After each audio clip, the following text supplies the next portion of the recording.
शिव महापुराण की कथा कहती है कि भगवान के लिए जो तुमने किया है,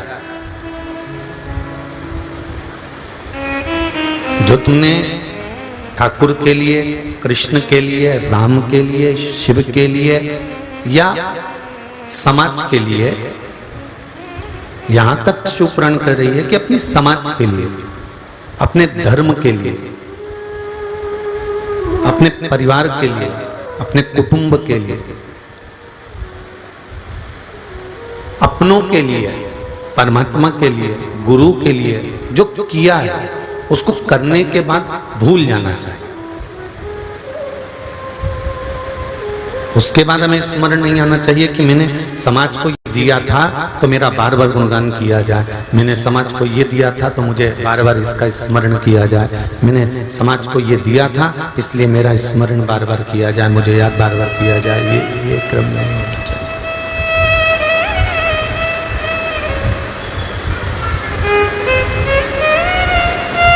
गुरु को दे दिया उसके बाद मैं भूल जा, परमात्मा को दे दिया उसके बाद मैं भूल जा, बहन बेटी को दे दिया उसके बाद मैं भूल जा, गौ माता को रोटी दे दी उसके बाद में भूल जाओ। ये मत बोलना कि अब भी तो मैंने 15 मिनट पहले तो रोटी दी थी, गाय आई थी और फिर गाय आकर खड़ी हो गई, फिर रोटी दो, तो उसको दे दी ना, भूल जाओ कि हमने 15 मिनट पहले दिया या 20 मिनट पहले दिया या 25 मिनट पहले दिया या 40 मिनट पहले दिया, या इसका स्मरण आप भूल जाइए।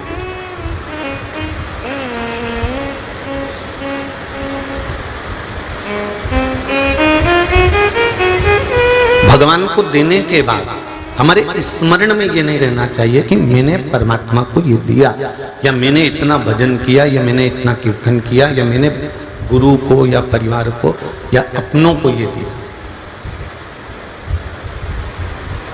अच्छा कर्म करने के बाद भूल जाना चाहिए, पर बुरा कर्म करने के बाद में भूलना नहीं। क्यों? क्योंकि जो तुमने किसी का बुरा कर्म करा है तो इस कर्म का भोग तुमको भोगना पड़ेगा, आज नहीं, कल नहीं, परसों। ये जीवन है। पहले का समय था कि लोग मरने के बाद फिर नरक जाते थे और नरक का भोग भोगते थे, नरक में चले जाते थे, नरक का भोग भोगा करते थे। ये पहले का समय था।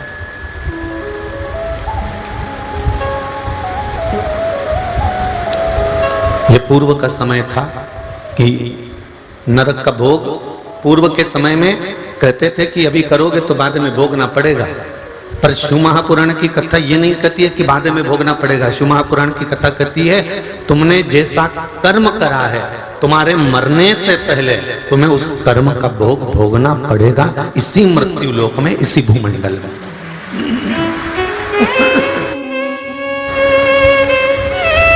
इसी भूमंडल में, इसी मृत्यु लोक में तुमको भोगना पड़ेगा। ये बंद है।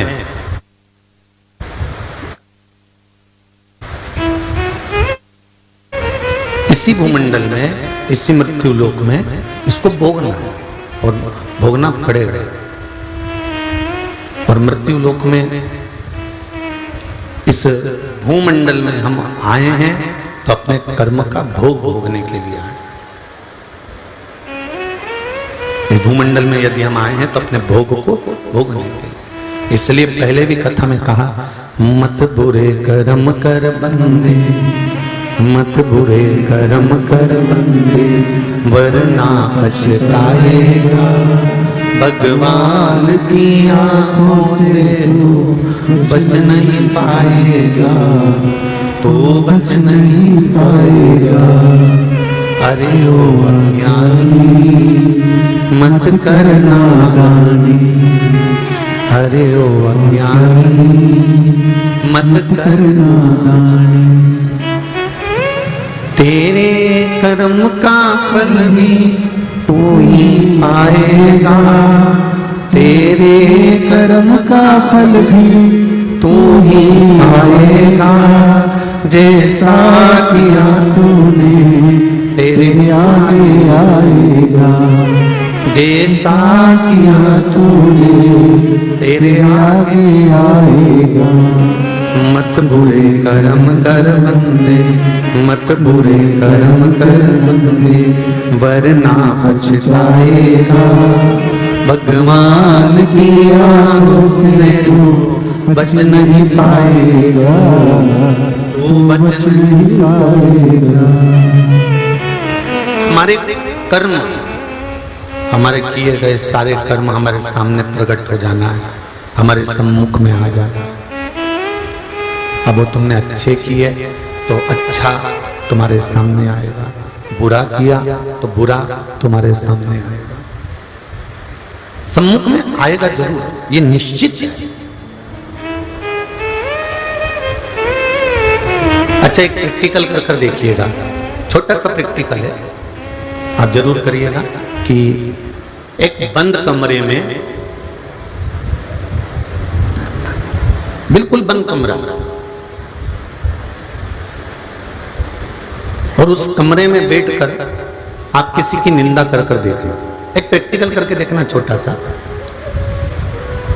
कि बंद कमरे में बैठे और किसी की निंदा करने कर कर, किसी की निंदा करी, बंद कमरे में बैठकर आपने किसी की निंदा करी है, जिसकी निंदा करी है वो वहां पर नहीं है, ना उसका कोई पहचान वाला है, ना उसको कोई जानने वाला है, ना उसको कोई देखने वाला है, केवल बंद कमरा और आप हो।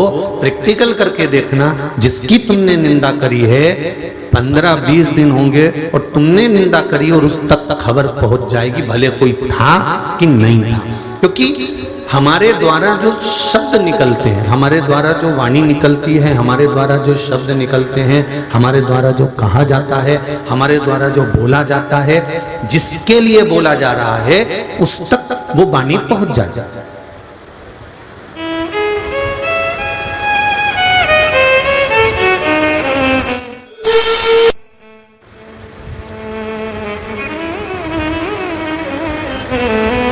हमने जिसके लिए बोला वो वाणी वहां तक पहुंच जाएगी। अब समझिए, सिर में दर्द हो रहा है, गोली सिर की तुमने सिर पे मली है क्या? जम के तो बोलो नहीं, उसको खाइए। गोली खाने के बाद कहां गई? पेट के अंदर। बंद क्या हो गया? जम के तो बोलो सिर। हाथ में दर्द था, गोली हाथ पे नहीं मली है, गोली खाई गई पेट में, दर्द बंद कहां का हुआ? हाथ का। कमर में दर्द था, गोली खाई गई पेट में, पर कमर का दर्द बंद हो गया। गोली को कैसे मालूम कि सिर ही बंद करना है?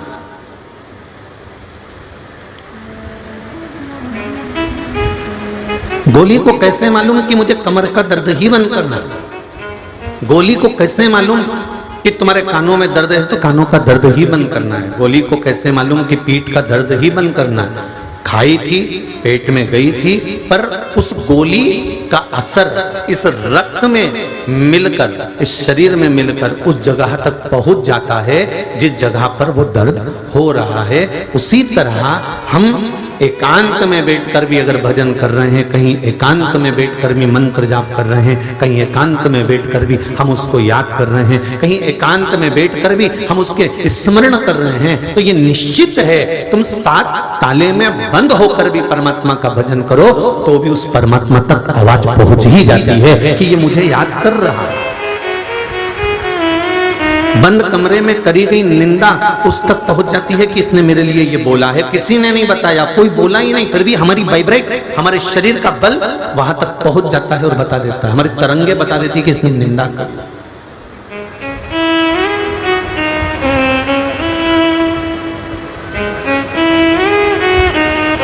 आप एक कमरे में बंद हैं और उस कमरे में बंद होकर भी निंदा कर रहे हैं तो उसके तक खबर पहुंच गई कि इसने तेरी निंदा करी, इसने तेरे लिए कुछ बोला है। अर्थात हमारी तरंग है, हमारे शरीर का ये तरंग है, वाइब्रेशन है, वो वहां तक बता देता है कि इसने तेरी निंदा करी है। उसी तरह हमारा किया गया भजन, कल कथा में कहा था कि आंख नहीं भी होगी तो भी भगवान मिल सकता है, शरीर का कोई इंद्रिय अगर खराब हो गई तो भी भगवान मिल सकता है। बस ये मन, ये चित्त ये हृदय, ये दिल उस परमात्मा से लगा हुआ होना चाहिए, ये मन उस भगवान से लगा हुआ होना चाहिए। ये पत्र आया है, देखिए।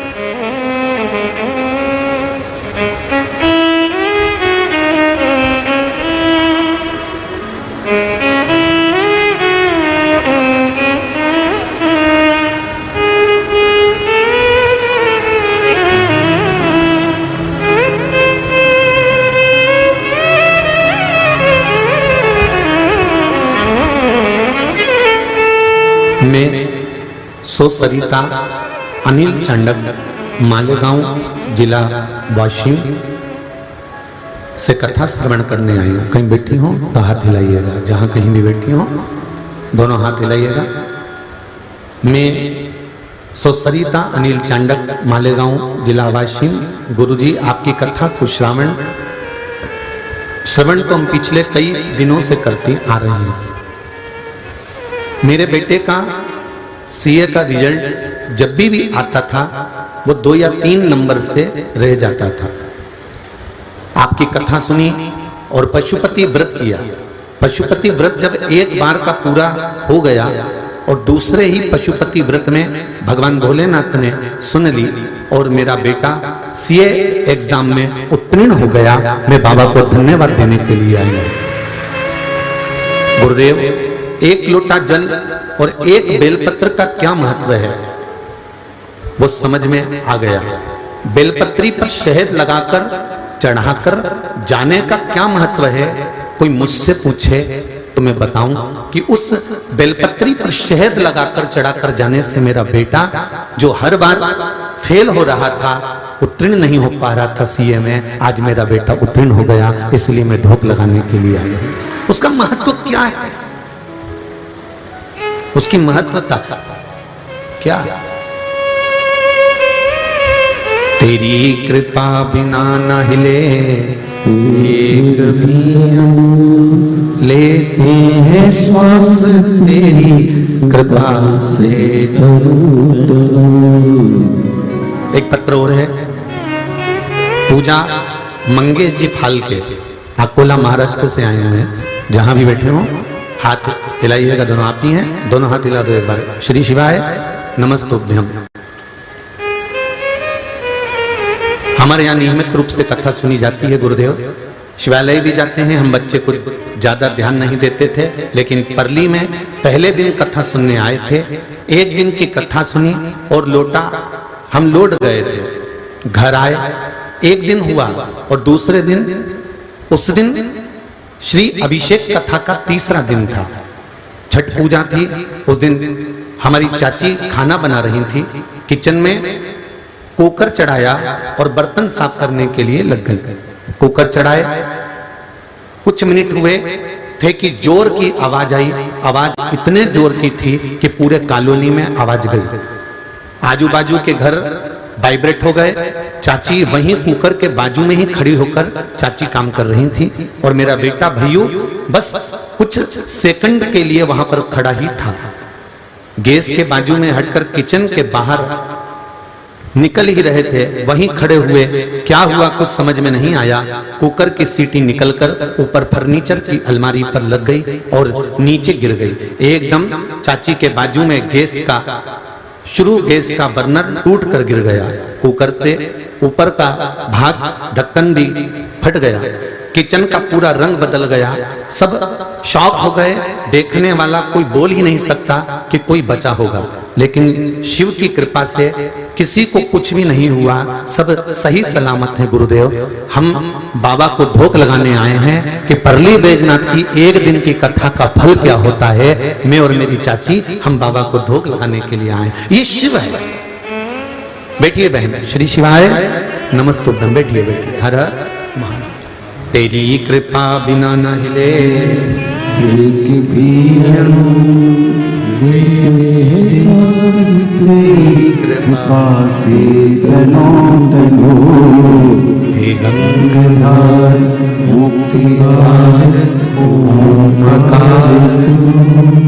भोले ओंकार आयो शरण तिहारी शंभु तार क्या करूं मैं, राखों के ढेर बखान क्या करूं मैं, राखों के ढेर चपटी भगोद में खजाना कुबेर का। हमारा किया गया भजन, हमारा किया गया स्मरण, हमारा किया गया कीर्तन, हमारा किया गया मंत्र जाप, हमारा किया गया नाम जाप, हमारे द्वारा किया गया भगवत स्मरण का कहीं ना कहीं उसका फल हमको इसी जन्म में, अगले जन्म की कोई गारंटी नहीं साहब। और हम तो कह ही नहीं सकते कि अगले जन्म में हम कहाँ होंगे और तुम कहाँ होगे, कोई गारंटी है? और कहीं का ऐसा महाराज मिलता हो जो तुमको अगले जन्म की गारंटी लेता हो तो बात दूसरी है। फिर हम भी पूछ लेंगे क्या अगले जन्म में तुम देखकर आए थे कि हम कौन थे और तुम कौन थे? क्या मालूम कौन सा जन्म किसका कौन सा है, और कोई जरूरी नहीं है। शिव महापुराण की कथा यहाँ तक कहती है कि एक लोटा जल, एक बेलपत्र, एक चावल का दाना, एक पुष्प की पंखड़ी जो नित्य प्रति शिव को चढ़ाता है, शिव महापुराण की कथा कहती है कि उसका फिर कोई अगला जन्म नहीं होता, वो शिव में ही समा जाता है, वो जन्म और मरण के प्रपंच से छूट जाता है। जगत गुरु शंकराचार्य जी ने भी ये बात कही कि पुनरपि जननम पुनरपि मरणम के प्रपंच से छूटने के लिए शंकर का अनुमोदन करना है, भगवान शिव की भक्ति करना है, शंकर का अनुमोदन करना है। गला पकड़ रहा है बाबू बहुत। शिव का स्मरण करना है, शंकर की भक्ति करना है। आप शिव का स्मरण में अगर डूबे हुए हो, शंकर की भक्ति में डूबे हुए, शंकर के स्मरण में, शंकर के अनुमोदन में डूबे हुए हो, तो ये निश्चित है कि हम और तुम कहां होगे ये पता नहीं।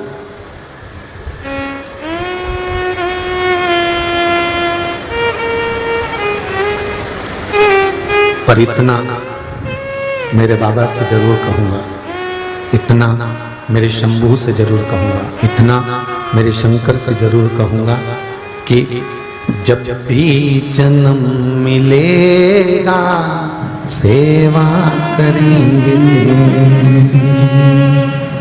जब भी जन्म मिलेगा सेवा करूंगी। यहाँ इस कथा में कोई ग्वालियर का एक बालक आया हुआ है कथा सुनने के लिए। मुझे तो कल मालूम पड़ा कि वो सेंटिंग का काम करता है, पटिया जमाने का। उसने एक नियम बना लिया, जब से शिव पुराण के पहले जब वो दर दर भटकता था, ठेला चलाता था, दूसरों के यहाँ काम करता था, धक्के खाता था, उसने उस दिन से नियम बनाया कि 15 दिन काम करूंगा और 15 दिन जहां शिव पुराण की कथा होगी वहां सुनने जाऊंगा। वो बेटा कहाँ आती है, आओ एक बार कूदिए जल्दी आ। 15 दिन काम करता है और 15 दिन में 6 महीने का कमा लेता है। ये शिव की कृपा है। और 15 दिन काम कर 15 दिन कथा सुनने के लिए आता है। आओ दौड़ कर शंभू। मुझे तो कल मालूम पड़ा कि ऐसे ऐसे भक्त, एक माला दो जरा बाबा, बच्चे के लिए जोरदार ताली बजाएं।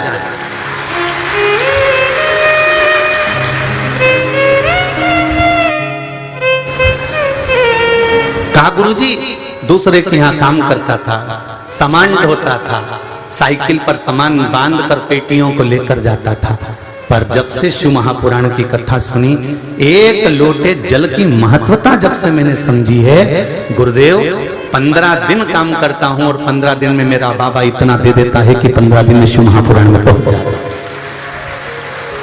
15 दिन मुझे शंकर का अनुमोदन, शंकर का स्मरण और कुछ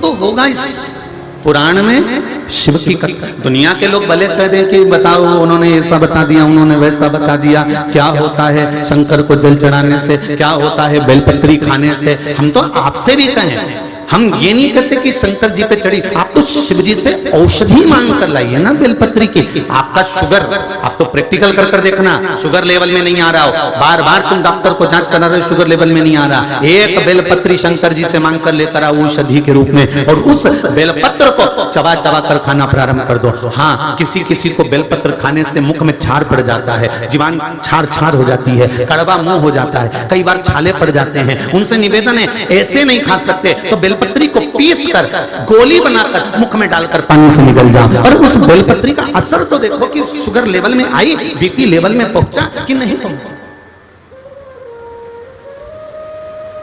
हमें शिव से औषधि मांगना है, हमें शंकर से औषधि चाहिए, हमें उनका निर्माल्य नहीं चाहिए, हमें तो अमृतमय औषधि, क्योंकि शंकर के पास जो रहता है वो साधारण नहीं रहता साहब। चपटी भभूत में है खजाना कुबेर का, उसके तन पर अगर कोई भभूत का कण भी चढ़ जाता है, भस्म भी लग जाती है, तो वो कुबेर के खजाने जैसी हो जाता है।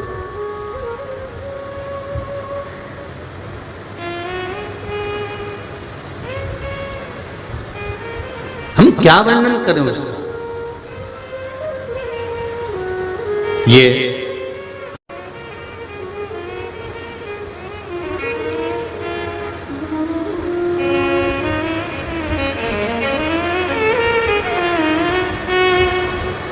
इतने सारे कार्यकर्ता लगे हुए हैं,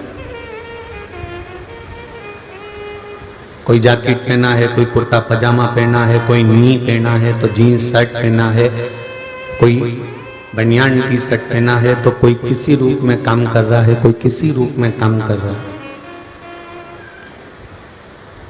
कई लोग इनको गाली भी दे रहे होंगे, कई लोग इनको अपशब्द भी कह रहे होंगे, तुम मुझे जानते नहीं हो, बाद में मिलना, जरा कथा हो जाए उसके बाद। कई लोग इनको आंख भी दिखा रहे होंगे, कई लोग अपशब्द भी कह रहे होंगे। कार्यकर्ता तो कार्यकर्ता है, सीटी भी बजा रहा होगा, आवाज भी दे रहा होगा, चिल्ला भी रहा होगा, कई लोग बोल भी रहे होंगे, पर ये निष्कपट भावों से,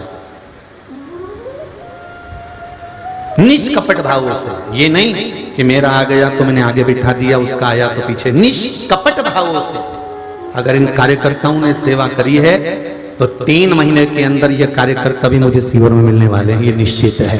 उसका फल क्या होता है ये देखिए, उसके फल का आनंद क्या होता है। वो विश्व हिंदू परिषद, बजरंग दल, आरएसएस और हिंदू उत्सव समिति, ये सब वहां दरवाजे पर चप्पल जूते का स्टैंड लगाए हुए हैं। कोई रेगल साइकिल से, त्रिशूल नवदुर्गा समिति, वो साइकिल से बूढ़े लोगों को वहां छोड़ दिया जाता है, और इतनी दूर पार्किंग से वो बुजुर्ग कैसे आए, तो उसके लिए व्हील चेयर की व्यवस्था करना, उनको यहाँ तक लाकर छोड़ना, यहाँ से वहां ले जाकर छोड़ना, ये कुछ सहजता नहीं है। एक कोई समिति है, वो हमारे आप लोगों से हमारी कोई बात नहीं होती, और ये जजमान बैठे इनसे भी पूछना, या इनके यहाँ कैमरे लगे हो तो उसमें देख लेना, हम अपने कमरे से नहीं निकलते, ना इनसे हमारी कोई बात होती। और इनके रिश्तेदार भी यहाँ हैं तो उनसे भी पूछना कि गुरुजी मिलते क्या, नहीं। वो तो हमारे जो ये ब्राह्मण जन हुआ, कार्यकर्ता हुए, जो यहाँ आते हैं देखते हैं, तो वो बताते हैं कि गुरुजी कोई एक चाय और दूध का किसी ने स्टॉल लगाया है, ऐसी चाय तो घर में भी नहीं बनती गुरुजी, ऐसी जाड़ी चाय सुबह 6 बजे से चालू करता है तो रात्रि को 9-10 बजे तक, और केवल चाय नहीं, किसी का बच्चा रो रहा है, दूध दे दो भैया, वो दूध भर कर दे देता, भैया हमको 1 गिलास दूध, वो दूध, क्या कहूं मैं, क्या खान करूं मैं। हिंगोली वालों, दिल लूट लिया तुमने, क्या वर्णन करे तुम्हारे लिए, क्या बोला।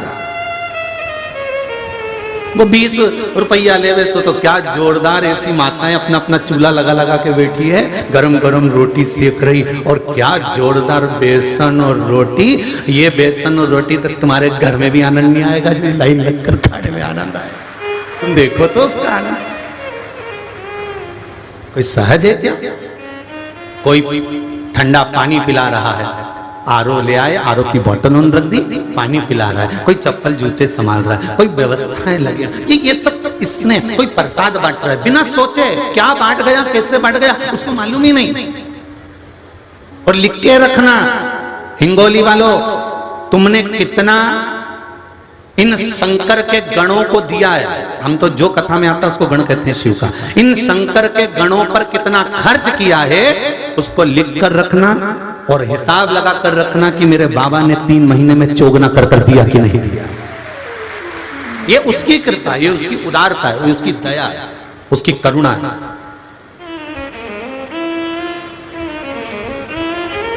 एक वो विशाल नवदुर्गा उत्सव समिति है कोई, वो खिचड़ी रोज प्रतिदिन खिचड़ी, और लोग बता रहे हैं वो दोना भर भर के एक बार नहीं 3 से 4 बार, क्या जोरदार कि घर में नहीं बने वो यहाँ बने। तो ये यहाँ साधारण नहीं है, यहाँ तो ये बाबा का प्रसाद है जो पाया, जीवन का आनंद पाया और खुश होकर अपनी जिंदगी का अलमस्त से भाव से आनंद से स्मरण किया। यही सुख है, यही सुख है।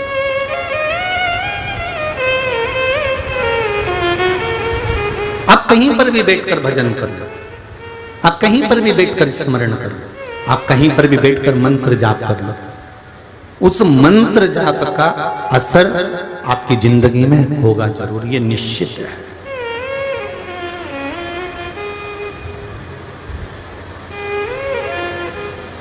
आपने 7 ताले में बंद होकर भी किसी की निंदा करी तो वो निंदा वहां तक पहुंच जाती है। तो हम किसी स्थान पर बैठकर भगवान का भजन करते हैं, मंत्र जाप करते हैं, नाम जाप करते हैं, नाम स्मरण करते हैं। एक प्रश्न किसी का आया है, उस प्रश्न को जिसने किया है बहुत अच्छी बात है कि गुरुजी हम आस्था चैनल पर कथा सुनते हैं, फेसबुक यूट्यूब पर कथा सुनते हैं, दिन में समय नहीं मिलता तो हम रात को सुनते हैं, पर कथा सुनते हैं। हम जब तक रात्रि को थोड़ा सा शिव पुराण नहीं सुन लेते तब तक हमारी आंखों में नींद नहीं आती। अब हमारे पतिदेव भी कथा सुनने लगे गुरुदेव। मेरा इतना सा पूछना है कि गुरुजी हम जब टीवी पर सुनते हैं या मोबाइल पर सुनते हैं और जहां कथा पंडाल में होती है, जहां कथा हो रही होती है वहां जाकर सुनते हैं, इन जगह पर पंडाल में कथा सुनना या टीवी पर कथा सुनना या मोबाइल पर कथा सुनना, इसका फल कहां पर कितना कितना है वो हमको थोड़ा सा समझा दीजिए। तो एक साधारण सी बात है, पलंग पर सोते सोते कथा सुन रहे हो, आप अकेले हो या पति है या बच्चे हैं साथ, टीवी पर सुन रहे हो वहां 4 या 5 लोग सुन रहे हैं, यहां कथा सुन रहे हो यहां 4 या 5 नहीं हजारों लाखों लोग एक साथ कथा सुन रहे हैं। इसका फल क्या होता है? जब 3.5 करोड़ रोम छिद्र ये मनुष्य के शरीर में है, 3.5 करोड़ एक एक रोम को गिनना शरीर के, 3.5 करोड़ रोम छिद्र मनुष्य के शरीर में होते हैं। इसके होने का कारण क्या है? शिव महापुराण की कथा कहती है कि ये 3.5 करोड़ रोम छिद्र इसलिए दिए गए हैं कि एक दिन में 3.5 करोड़ बार तुम्हारे मुख से भगवान का नाम निकलना चाहिए, तब जाकर परमात्मा का पद प्राप्त हो।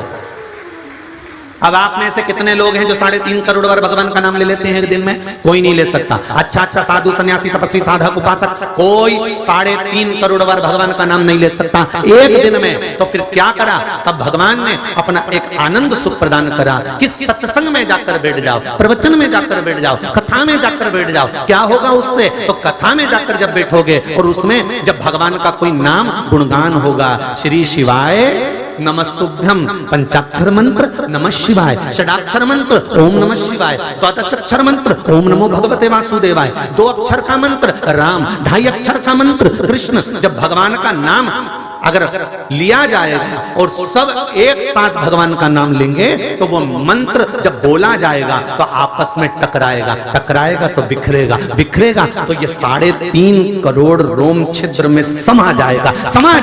एक दिन में 3.5 करोड़ बार मंत्र के जाप का फल मिलेगा।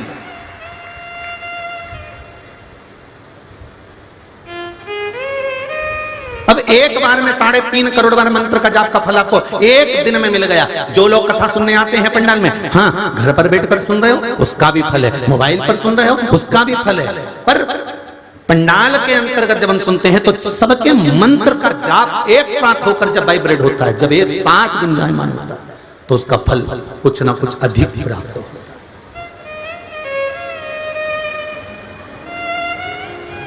शंभो शरणे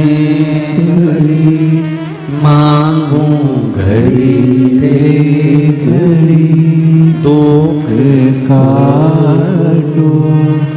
दया करी ने दर्शन।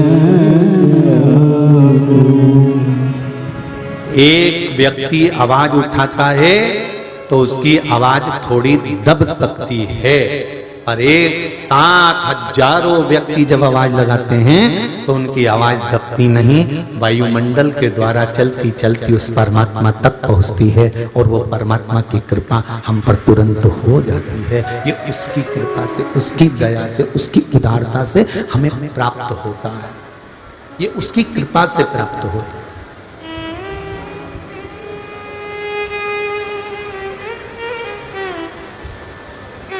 हम तो कहते हैं, आपको भी कहना चाहिए, तुम्हारा दिल जिससे लग जाए ना, राम जी से दिल लग गया तो राम के आगे झुक जाओ, कृष्ण से दिल लग गया तो कृष्ण के आगे झुक जाओ, शिव से दिल लग गया तो शिव के आगे झुक जाओ, हरि विठ्ठल से दिल लग गया तो हरि विठ्ठल के आगे झुक जाओ।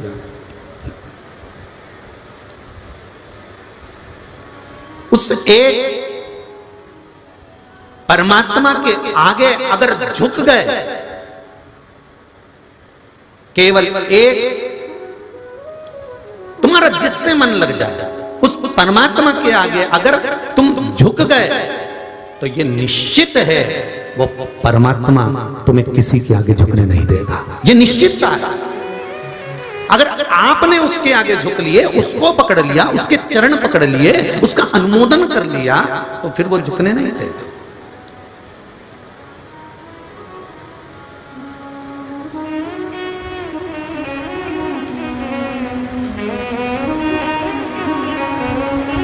फिर वो आपको साधता, पकड़ लो हाथ गिरधारी, नहीं तो डूब जाए।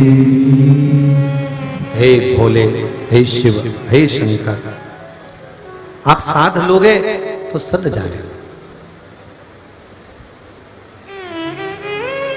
सतयुग, त्रेता, द्वापर, कलयुग, ये सारे युगों को कई लोग मिलते हैं तो कहते हैं कलयुग चल रहा है, बड़ा बेकार युग है, बड़ा बेकार, यहाँ सब एक दूसरे को निगलने की सोचते हैं, लोगों का धन निगल जाते हैं, पैसा निगल जाते हैं, प्रॉपर्टी पे कब्जा कर लेते हैं, एक दूसरे का घात करते रहते हैं, दिन भर गलत गलत काम करते रहते हैं। हम कहते हैं, लोग कहते हैं कि कलयुग में दुनिया के सब लोग राक्षस हो गए। हम कहते हैं राक्षस पहले नहीं थे क्या? सतयुग में भी तो राक्षस थे, हिरण्यकशिपु हिरण्याक्ष थे कि नहीं थे? उस समय पर कम राक्षस थे क्या? सतयुग को देखो तो उस समय पर भी राक्षस थे, त्रेता में आओ तो रावण जैसे राक्षस उस समय पर भी थे, द्वापर में आओ तो कंस जैसे, पूतना जैसे, तृणावता, घासुर, बकासुर जैसे राक्षस उस समय पर भी थे। बस अंतर इतना है कि पहले जो राक्षस हुआ करते थे, असुर हुआ करते थे, इनको सुधारने वाले मैकेनिक अच्छे हुआ करते थे। पहले के मैकेनिक और आज के मैकेनिक में अंतर हो गया। पहले का मैकेनिक गाड़ी एक बार सही करके देता था तो फिर वो गाड़ी को साल 2 साल तो आपको किसी मैकेनिक के पास ले जाने की जरूरत नहीं पड़ती थी। बस आज के समय का मैकेनिक गड़बड़ हो गया, इसलिए गाड़ी को एक बार सही करा उन्हें 15 दिन में, फिर वो गड़गड़ गड़गड़ गड़गड़ करे तो फिर जाना पड़ता है। यार 15 दिन पहले ही तो कराई थी यार, देख तो जरा क्या हो गया कि इसका ब्रेक थोड़ा सा टकरा रहा है, तो एक बार में क्यों नहीं सही कर देता? अब मुझे क्या मालूम था कि ब्रेक टकरा, उसने फिर सही कर दी, फिर दूसरी बार फिर लेकर गया, 20 दिन बाद फिर उनका लाइट गायब हो गई। तो क्या अभी तो आया था यार, 15-20 दिन भी नहीं निकले, 2 बार गाड़ी लेके आना पड़ा, तू सही क्यों नहीं कर देता? तो क्या गाड़ी है यार, तो पहले का मैकेनिक भी तो सही करता था, एक बार मशीन खोली, एक बार उसने सही करे तो वो गाड़ी चलती रहती थी। आज का मैकेनिक बार बार गाड़ी को हाथ लगाता है तो भी गाड़ी सही नहीं हो पाती। क्यों? क्योंकि इसमें गाड़ी की गलती नहीं है, इसमें मैकेनिक की गलती है। पहले का मैकेनिक जोरदार होता था, आज का मैकेनिक जोरदार नहीं है। उसी तरह पहले अगर असुर होते थे, राक्षस होते थे, तो पहले संत और ऋषि ये मैकेनिक इतने जोरदार होते थे कि एक बार प्रहलाद को भजन कराया तो पूरी गाड़ी सही करवा देते थे। इतना जोरदार मैकेनिक होता था। एक ऋषि, एक संत, एक साधु, एक सन्यासी, एक तपस्वी, एक साधक, एक उपासक पहले के ऐसे होते थे कि एक बार ज्ञान दिया और परमात्मा मिल गया, एक बार अच्छा मैकेनिक मिला तो परमात्मा मिल गया। और आज के समय में तो मैकेनिक ही ऐसे हो गए थे, इनको कौन सुधारे गाड़ियों को।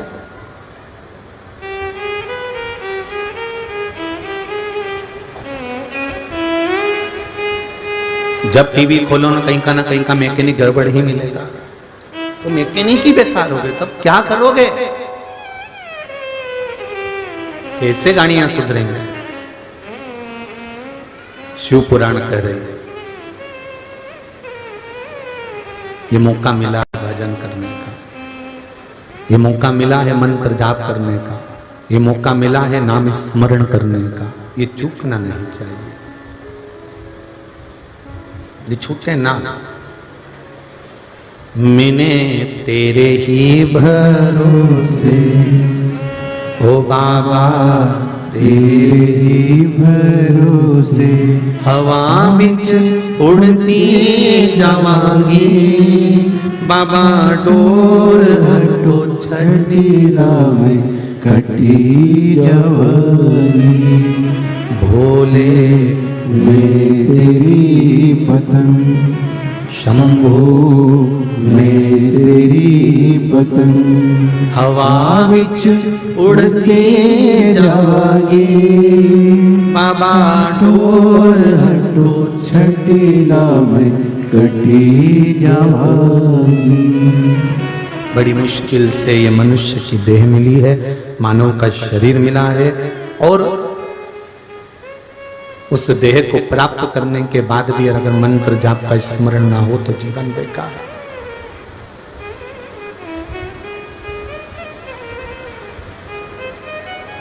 बहुत मुश्किल से प्राप्त हुआ, बहुत मुश्किल से।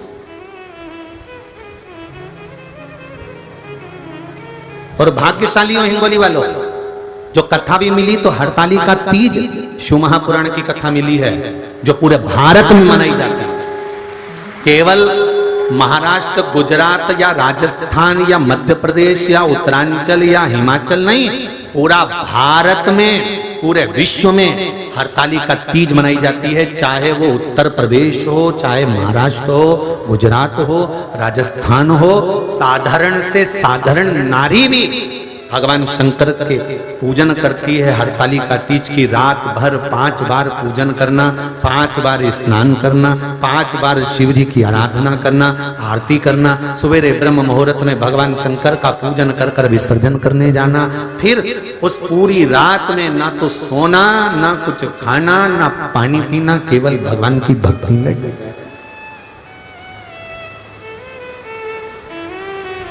केवल शिव भक्ति।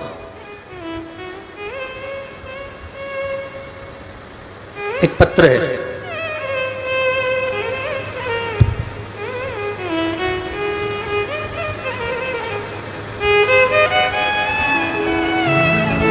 सो कविता राजेंद्र रुणवाल डिग्रस महाराष्ट्र से हूं। गुरुदेव,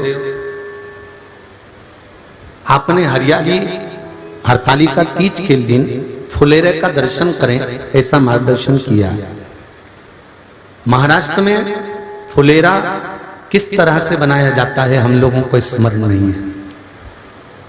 क्या उस फुलेरे का वर्णन आप हमें करेंगे? कैसी पत्ती लगाना चाहिए, कैसा फूल? हमको ये प्रश्न कल यहाँ से जाने के बाद आ चुका था सीहोर के ऑफिस में, और उसके बाद हमने पंडितों को कहा था कि एक फुलेरा तैयार कर कर रखें और उस फुलेरे का दर्शन सभी को लाइव कराएं, जिससे घर पर या मंदिर में आप शिव जी की जब आराधना करें तो उसके ऊपर फुलेरा बंधा होना चाहिए। जैसे ये शिवलिंग आपने बनाया बालू रेत का, मिट्टी का, जो शिवलिंग का निर्माण करा है, उस शिवलिंग का निर्माण करने के बाद में आपके मध्य में जब आप शिवलिंग बनाते हो घर के अंदर हॉल में या मंदिर में, तो ऊपर कोई कुंडी वगैरह लगी हो, पंखा लगा हो, उस पे से रस्सी बांध कर लेकर आकर इस फुलेरे को इस तरह से शिव जी के ऊपर लटकाया जाता है, इसको फुलेरा कहते हैं। ये भगवान शंकर का अखंड सौभाग्य देने का फुलेरा होता है, जिसको माता पार्वती जी, उमा, कात्यायनी देवियों ने इसका स्मरण किया। एक गोल होता है, गोल, चौकोर, तिरछा, जिस तरह से भी बनाना हो, पर शिव जी के ऊपर नीचे शंकर भगवान होते हैं। ये थोड़ा ऊंचा, जिससे पूजन भी आराम से हो जाए, इसको ऊंचाई की ओर लगाया जाता है, जिससे भगवान, जैसे अपन जलाधारी लगाते हैं उसी तरह से इस फुलेरे को लगाया जाता है। तो इस फुलेरे में कहीं ना कहीं पत्तियों को भी लगाना चाहिए। माला के साथ में कोई आम की पत्ती हुई, अशोक की पत्तियां हुई, उसका भी स्मरण इसमें आता है महाराज, उसका भी स्मरण। जैसे भगवान देवाधिदेव महादेव का शिवलिंग का जब दर्शन हो गए सबको फुलेरा का, अरे जम के तो बोलो, हो गए ना। और जितने लोग आस्था पर सुन रहे हैं, जितने लोग फेसबुक यूट्यूब पर सुन रहे हैं, अगर आपके स्मरण में फुलेरा नहीं हो तो उसका दर्शन अवश्य करिएगा। शिव मंदिर में अगर जलाधारी भी लगी हुई है तो जलाधारी से फूल बांधकर नीचे की ओर लटकाना चाहिए, पर लटकाना चाहिए, फुलेरा बनाना चाहिए।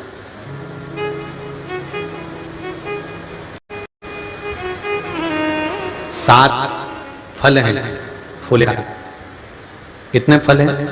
7। ध्यान दीजिएगा। पहला,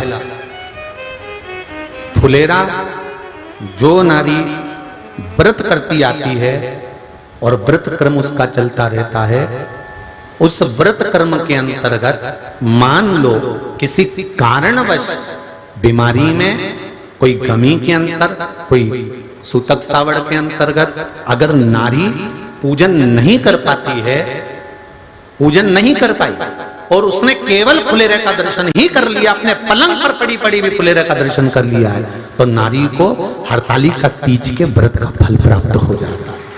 7 फल हैं भगवान शंकर के हरतालिका तीज के फुलेरे का। पहला फल व्रत का मूल। दूसरा, यदि कोई नारी आई और उसके संतान नहीं, 10 साल, 8 साल, 5 साल, 6 साल, 7 साल, 12 साल, 15 साल हो गए, उस फुलेरे का मात्र स्मरण कर कर एक पुष्प भी उसने अगर हल्दी कुंकू का लगाकर उस फुलेरे का टच कर कर भगवान शिव के पावन चरणों में रख दिया है और विनती कर कर गई है, तो अगला फुलेरा वो खुद बनवाती है, उसकी गोदी में संतान आ ही जाएगा। अगला फुलेरा वो खुद बनवाएगी, के जाएगी, जीजी अगली बार फुलेरा मेरी तरफ से बनवा देना, मंदिर में फुलेरा मेरी तरफ से लगवाना, अगली बार जब तुम पूजन करो तो फुलेरा मेरी तरफ से बनवाना। ये फुलेरे का महत्व। तीसरा, महाराज हम कोई दान, गौदान, हरतालिका तीज की किताब है आपके यहाँ, जो लोग पढ़ते होंगे हरतालिका तीज की किताब, उसमें लिखा है ब्राह्मण देव को ये दान देना है, ऐसा दान देना है। अब कोई गरीब है, कोई साधारण है, नहीं है किसी की कैपेसिटी, नहीं दे सकता, तो क्या होता है? तो कहा हम गौदान नहीं कर पाते, हम स्वर्णदान नहीं कर पाते, हम वस्त्रदान नहीं कर पाते, हम मुद्रा दान नहीं कर पाते, हम अन्नदान नहीं कर पाते, हम ये सारे दान अगर नहीं भी कर पाते हैं, तो शिव महापुराण की कथा कहती है तीसरा फल फुलेरे का है कि मात्र फुलेरे का दर्शन, स्पर्श कर लेने से सारे दानों का पुण्य फल प्राप्त हो जाता है। ये तीसरा फल फुलेरे। अब हरतालिका तीज का फुलेरे का चौथा महत्व है महाराज। चतुर्थ महत्व हरतालिका तीज के फुलेरे का है, जो कुंवारी कन्या हरतालिका व्रत करती है, पहली बार जो हरतालिका तीज का व्रत करती हैं या हरतालिका तीज का उद्यापन कर देती हैं, या किसी कारणवश शरीर ऐसा नहीं रहा कि बिना पानी के नहीं रह सकती, तो 2 बूंद अगर उन्होंने पानी भी पी लिया है, या कोई कारणवश एक कुछ गलती हो भी गई है, तो मात्र फुलेरे का दर्शन कर लेने से वो गलती शंकर स्वीकार कर कर उसको क्षमा कर देते हैं। ये चतुर्थ भाव के अंतर।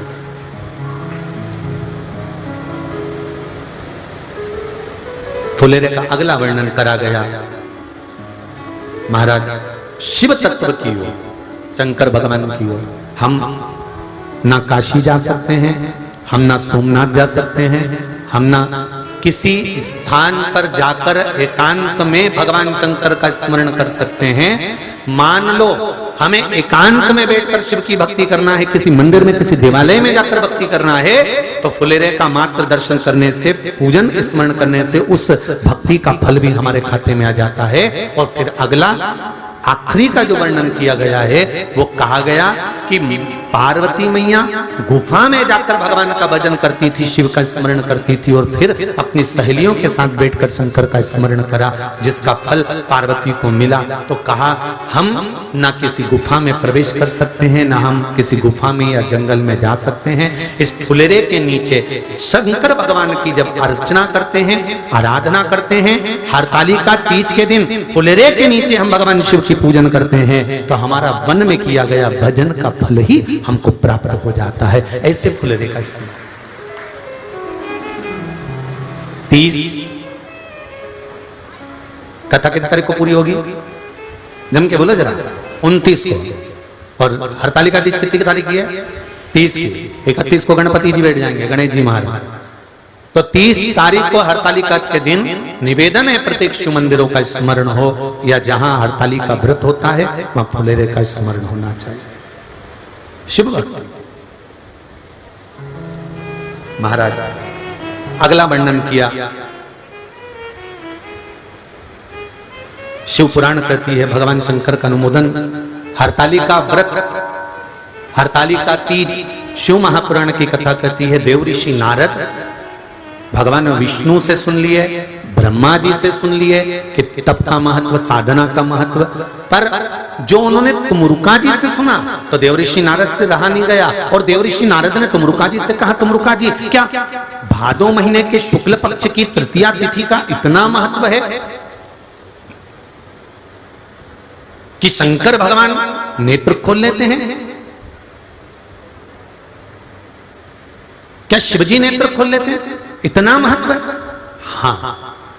तुमरुका जी ने देवऋषि नारद से कहा, नारद अगर भूलवश, बहुत ध्यान देना इस कथा पर, भूलवश मान लो किसी के यहाँ हरतालिका तीज का पूजन हो रहा है, किसी मंदिर में हरतालिका तीज का स्मरण हो रहा है, किसी मंदिर में हरतालिका व्रत हो रहा है, और भूलवश मान लो आप उस मंदिर के सामने से भी निकल गए और आपको उस मंदिर की आरती, पूजन या अगर तगर की धूप बत्ती की गंध भी आपके शरीर में चली जाती है, तो शिव महापुराण की कथा कहती है नारद, शंकर भगवान के सामने जब ये जीव जाता है तो जीव को शंकर के सामने जाकर दर्शन करने की जरूरत नहीं पड़ती, शंकर उस जीव का दर्शन कर लेते हैं, शिव उसका दर्शन करते हैं। महाराज कितना कितना ध्यान दीजिएगा जरा। शंकर भगवान की बारात गई, सारे हिमालय राज की नगरी के लोग शंकर भगवान को देखने आए थे। सुनिए ना कथा। छज्जों में खड़े होकर, घर के बाहर खड़े होकर पूरे हिमालय राज की नगरी के लोग शिव को देखने के लिए आए, दर्शन करने के लिए आए। और ब्रह्मदेव ने शंकर भगवान से पूछा था कि आप डमरू खड़का रहे हो, त्रिशूल घुमा रहे हो और इतने बेचैन पहली बार दिख रहे हो, इतने बेचैन, आखिर किसका दर्शन आपको करना है? किसका दीदार, किसका दर्शन?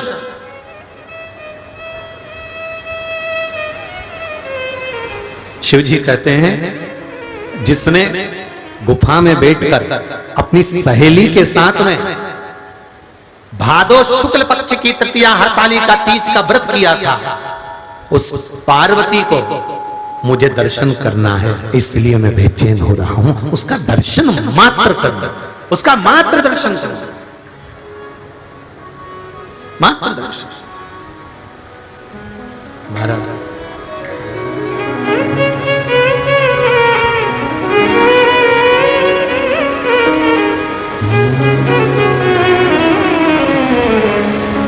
केवल दीदार करने के लिए।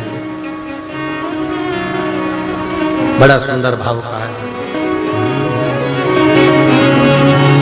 हूं तो कब से खड़ी रे तैयार, भोले मेरे कब आएंगे, मिलो कब से हुई रे तैयार, भोले मेरे कब आएंगे, वो कब आएंगे, भोले कब आएंगे, वो कब आएंगे, भोले कब आएंगे, वो कब आएंगे, भोले कब आएंगे, वो कब आएंगे, भोले कब आएंगे, ओ कब से हुई रे तैयार, भोले मेरे कब आएंगे, ओ कब से हुई रे तैयार, भोले मेरे कब आएंगे।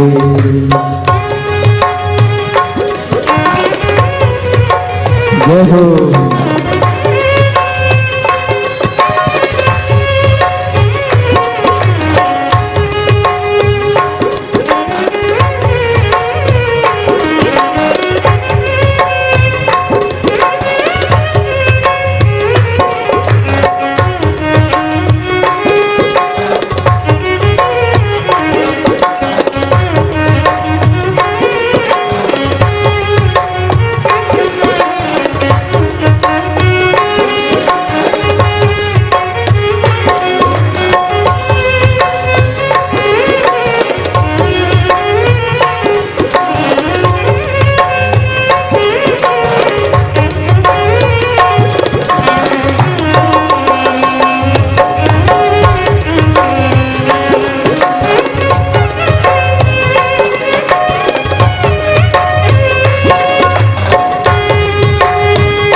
नहीं लाया हाथी ने, नहीं लाया घोड़ा, नहीं लाया हाथी ने, नहीं लाया घोड़ा, नहीं लाया हाथी ने, नहीं लाया घोड़ा, नहीं लाया हाथी ने, नहीं लाया घोड़ा, नंदी पे लाया बारात, भोले मेरे कब आएंगे, आशा नंदी पे लाया बारात, भोले मेरे कब आएंगे, आओ कब से हुई रे तैयार, भोले मेरे कब आएंगे, आओ कब से हुई तैयार, भोले मेरे कब आएंगे, वो कब आएंगे, भोले कब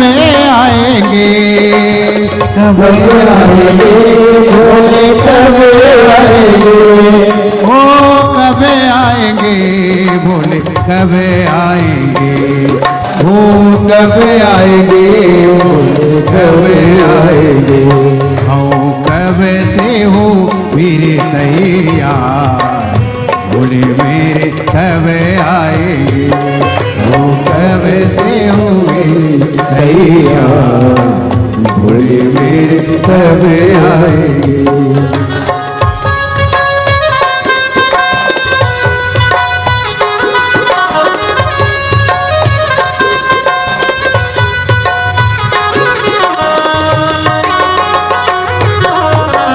जय हो।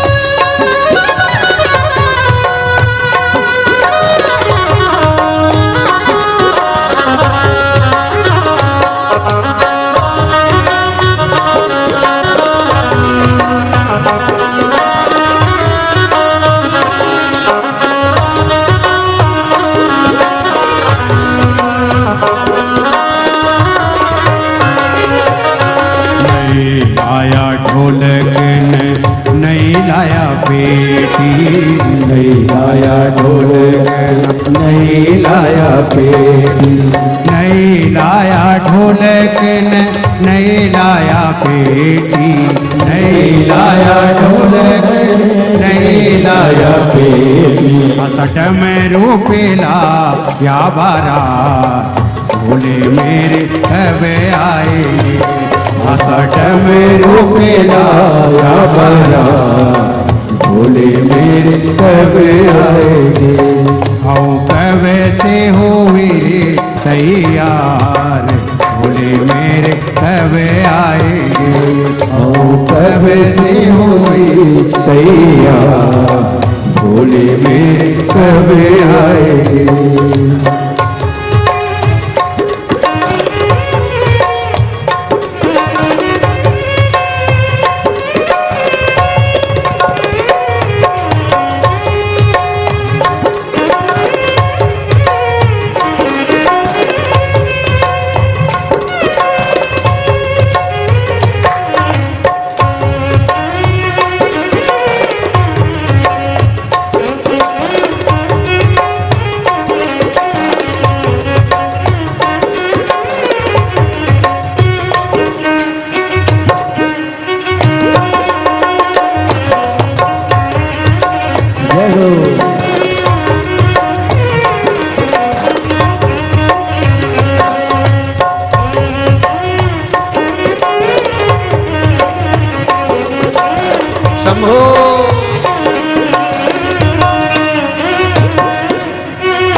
नहीं लागी हाल दिन नहीं लागो जिसको, नहीं लागी हाल दिन नहीं लागो जिसको, नहीं लागी हाल दिन नहीं लागो जिसको, नहीं लागी हाल दिन नहीं लागो जिसको। हंसी मसान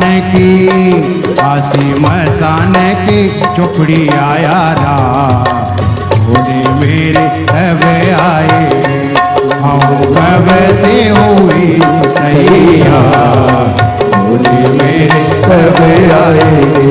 मैं तो कब से खड़ी रे तैयार भोले मेरे कब आएंगे, मैं तो कब से खड़ी रे तैयार भोले मेरे कब आएंगे।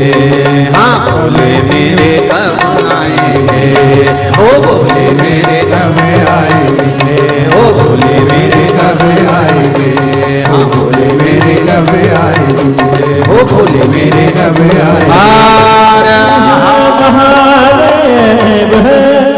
भगवान शिव की कथा कर रही, मैं तो कब से खड़ी रे तैयार भोले मेरे कब आएंगे।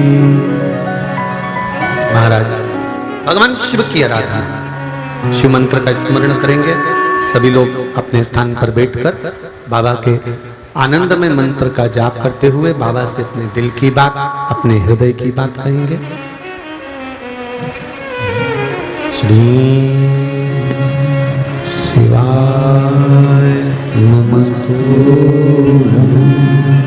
श्री शिवाय नमस्तुभ्यं, श्री शिवाय नमस्तुभ्यं,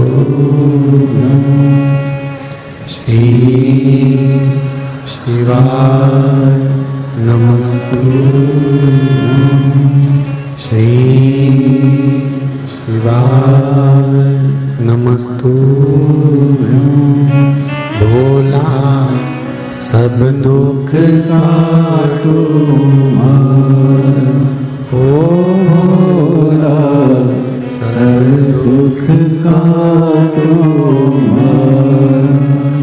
शिव शंकर जपूं तेरी माला, भोले बाबा जपूं तेरी माला, भोला सब दुख काटो मारा। ओ भोला सब दुख काटो मारा। वेश है मंगल मंगलकारी, वेश मंगल मंगलकारी, शमशान वासी हमारा,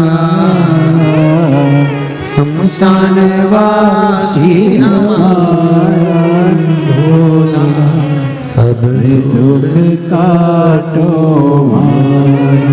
ओ भोला सब दुख काटो मारा। शिव शंकर जपूं तेरी माला, भोले बाबा जपूं तेरी माला, भोला सब दुख काटो मारा। ओ भोला सब दुख काटो मारा। शिव कथा कह रही है, देव ऋषि नारद ने जैसा तुमुरुका जी से सुना वैसा की वैसा ही जाकर पार्वती मैया को कह दिया। माता पार्वती जी से जाकर जैसा तुमुरुका जी से विधान सुना था पूजन का, हरताली का, व्रत का, वैसा की वैसा ही पार्वती जी से कहा। पार्वती जी ने एक प्रश्न खड़ा किया। माता पार्वती का एक प्रश्न सम्मुख में आया। पार्वती जी ने प्रश्न किया, देव ऋषि नारद आप कह रहे हैं कि भाद्रपद की शुक्ल पक्ष की तृतीया तिथि को हरताली का व्रत करना है, बालू का या मिट्टी का शिवलिंग बनाकर पूजन करना है, रात्रि को पूजन करेंगे। पर देवऋषि नारद मुझे तप करते करते, साधना करते करते कितना वर्ष हो गया आपको मालूम है कुछ?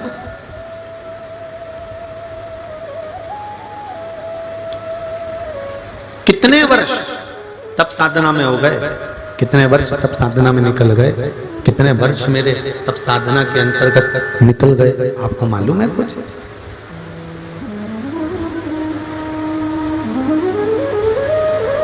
देवऋषि नारद क्या उस तप साधना में, क्या उस तप साधना में कभी भादो के महीने की शुक्ल पक्ष की तृतीया नहीं आई थी क्या? प्रत्येक जितनी माताएं कथा सुन रही हैं आस्था चैनल पर, जितनी माताएं कथा सुन रही हैं फेसबुक यूट्यूब पर, और जितनी माताएं कथा सुन रही हैं या भाई या बेटियां कथा सुन रहे हैं इस पंडाल में या चैनल पर, ध्यान से सुनना। पार्वती का यह प्रश्न बड़ा भारी प्रश्न है। मैं इतने सालों से तप कर रही हूं, मैं इतने वर्षों से तप साधना में लगी हूं, व्रत में लगी हूं, उपवास में लगी हूं। क्या भादो का महीना कृष्ण पक्ष, भादो का महीना शुक्ल पक्ष की तृतीया तिथि क्या पहले नहीं आई होगी?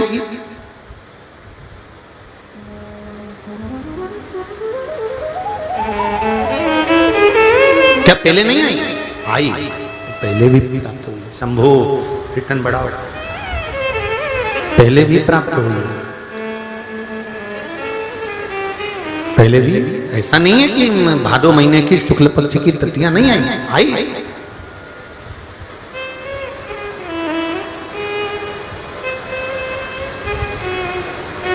फिर जब मैंने इतना समय तप करा, साधना करी, उपवास किया, व्रत किया, नियम धारण करे, तो फिर मुझे शिव मिल जाना थे, फिर अभी तक क्यों नहीं मिले?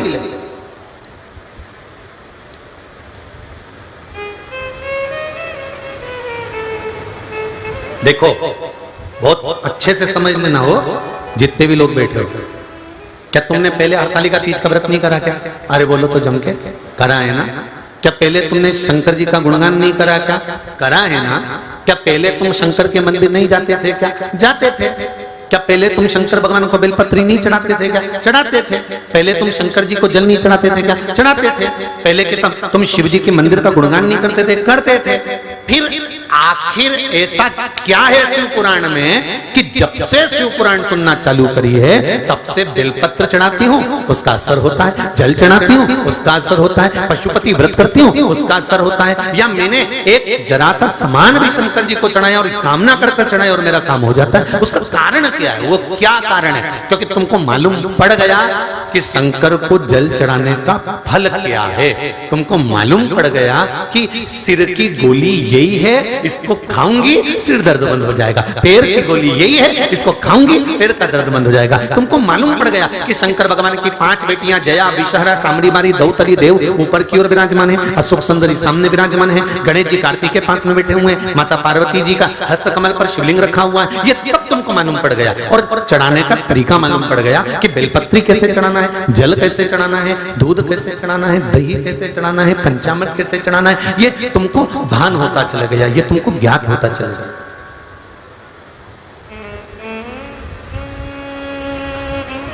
अभी तक अज्ञान थे हम, अभी तक हमें अज्ञान नहीं था इस चीज का। हम जाते जरूर थे शिव मंदिर, हम जाते जरूर थे शंकर के मंदिर, पर हमको ये नहीं मालूम था कि शिव जी पर जल चढ़ाने का इतना फल है।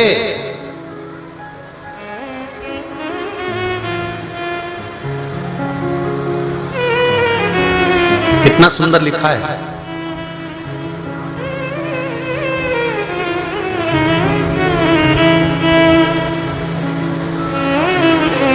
नारद पंच व्याख्यान के अंतर्गत एक बहुत सुंदर बात का वर्णन आता है।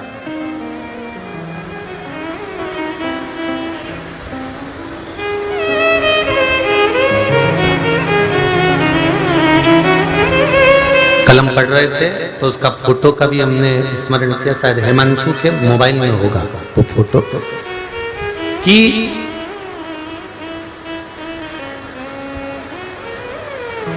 कलम पढ़े तो उसका स्मरण ध्यान में आ रहा है कि वैष्णव आचार्य परम रसिक वैष्णव आचार्य अपनी लेखनी में लिखते हैं, देवर्षि नारद उसका वर्णन करते हैं कि जिस नगर में, जिस गांव में, जिस खेड़े में अगर शंकर भगवान का कोई मंदिर नहीं है, कोई शिवालय नहीं है, उस गांव में एक रात भी परम भगवदीय वैष्णव को नहीं ठहरना चाहिए। उस गांव में परम भगवदीय वैष्णव को एक रात्रि भी नहीं ठहरना चाहिए जहां शिव का शिवालय नहीं हो। कलम पढ़े तो उसका फोटो हिमांशु के मोबाइल में होगा, हम चाहेंगे आस्था चैनल पर वो फोटो दिखाओ कि हमने उस पुस्तक के उस पृष्ठ को जब स्मरण किया तो उसमें वर्णन आया कि गजब की बात परम भगवदीय वैष्णवों के लिए लिखी है कि परम भगवदीय वैष्णव अगर किसी नगर में रुकते हैं, किसी नगर में ठहरते हैं और यदि वहां शंकर का कोई शिवालय नहीं है तो वैष्णव को उस गांव में, उस नगर में तो रुकना भी नहीं चाहिए, उसका भी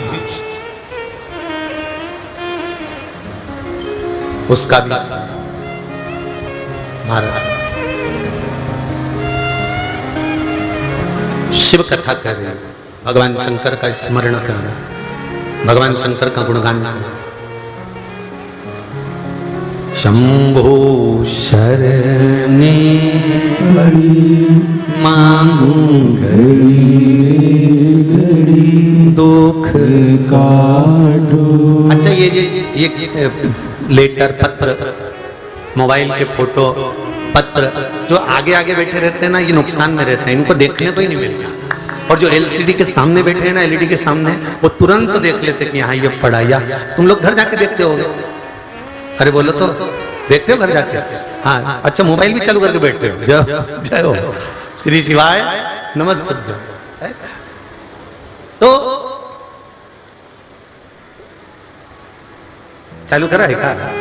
हाँ, दिखाई सबको कि उसमें हमने पढ़ा तो उसमें लिखा कि परम भगवदीय वैष्णव जो भगवान नारायण के उपासक हैं, जो राम और कृष्ण के उपासक हैं, उन परम भगवदीय वैष्णव के लिए भी देवऋषि नारद का संवाद कहता है।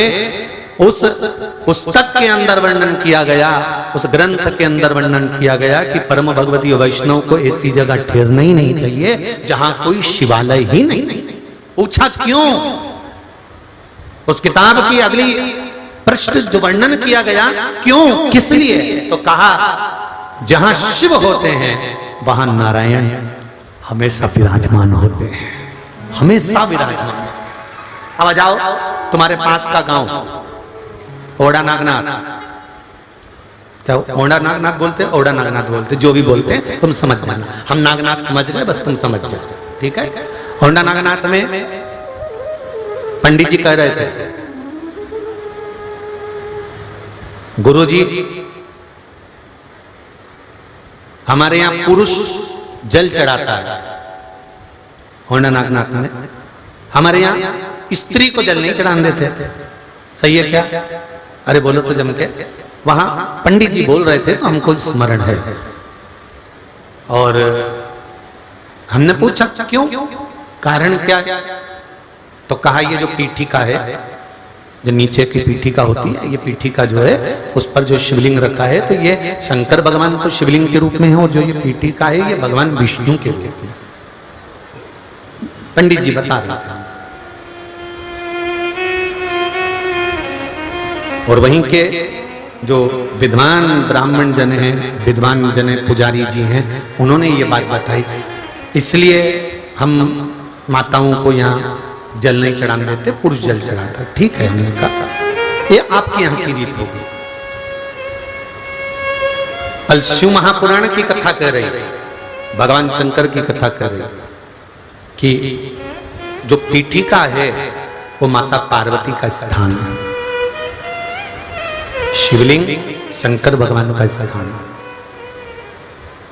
जलाधारी जया विषहरा श्यामली बारी दौतली और देव का स्थान।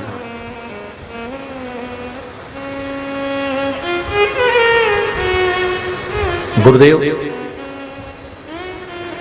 शिव महापुराण की कथा कहते हैं, शंकर भगवान का अनुमोदन कर रहा है।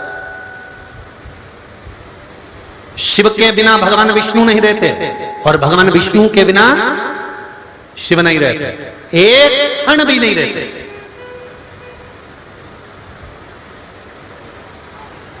एक पल, एक घड़ी भी शंकर भगवान विष्णु के बिना नहीं रहते, और भगवान विष्णु शंकर के बिना एक क्षण, एक पल, एक घड़ी नहीं रहते।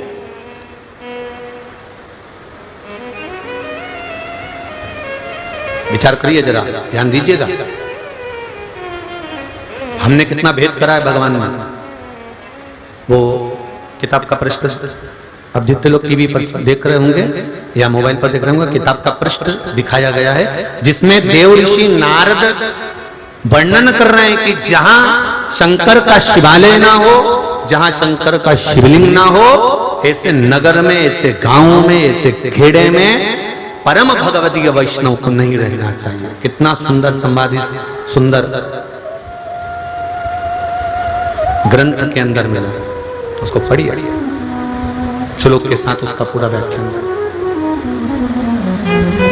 महाराज शिव कथा कह रहे हैं, शंकर का भगवान शिव भगवान विष्णु के बिना नहीं, और भगवान विष्णु भगवान शिव के बिना नहीं। शिव महापुराण की कथा कहती है, एक लोटा जल हम जब भगवान शंकर को समर्पित करते हैं तो ये जल केवल शिव को नहीं मिलता, 33 कोटि देवता को ये जल समर्पित हो जाता है। 33 कोटि देवता। अब जरा अच्छे से ध्यान देना, एक एक शास्त्र उठाइए, एक एक पुराण उठाइए। भगवान विष्णु की पूजन करना है अलग से, ब्रह्मा जी की पूजन करना है अलग से, इंद्र देवता की पूजन करना है अलग से, नवग्रह देवता की पूजन करना है अलग से, 16 मातृका की पूजन करना है अलग से, इन देवता की पूजन करना है अलग से। सारे देवताओं के अलग अलग पूजन का प्रमाण है, और किसी देवता की पूजन करोगे तो दूसरे देवता को उसका फल नहीं मिलेगा, दूसरे देवता को उसका कोई आनंद नहीं मिलेगा। पर केवल एक शिव महापुराण, स्कंद पुराण, लिंग पुराण, नर्मदा पुराण, पद्म पुराण,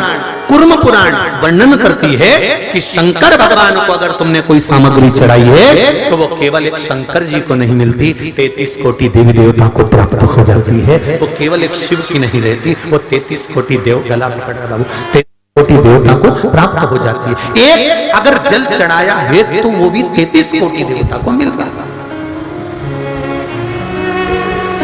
बाकी के देवताओं को चढ़ाया गया, सब देवताओं को नहीं मिलेगा। बाकी के देवताओं को चढ़ाया गया, सब देवताओं को प्राप्त नहीं होगा, पर शिव को चढ़ाया गया, सब देवताओं को मिलेगा। अब और अच्छे से ध्यान देना, शंकर जी के मंदिर की चौखट, शिव मंदिर का शिवालय, शिवलिंग, पीठिका या मंदिर के अंदर अगर प्रवेश नहीं है, किसी साउथ में मंदिर में शंकर भगवान को छूने नहीं देते। कई पत्र आते हैं साउथ से कि हमारे यहां मंदिर में शंकर भगवान को जल नहीं चढ़ाने देते, छूने नहीं देते। तो क्या करें हम? तो निवेदन शिव महापुराण की कथा कहती है, भगवान शंकर ने तुमरुका जी को कहा, तुमरुका तू मेरे द्वार पर, जैसे नंदी मंदिर के अंदर विराजमान होता है, तो चौखट पर, देहली पर तुमरुका तू विराजमान हो जा।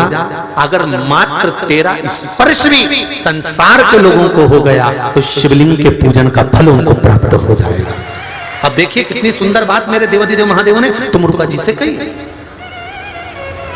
इतना सुंदर संवाद कहा है तुमरुका जी, कितना सुंदर।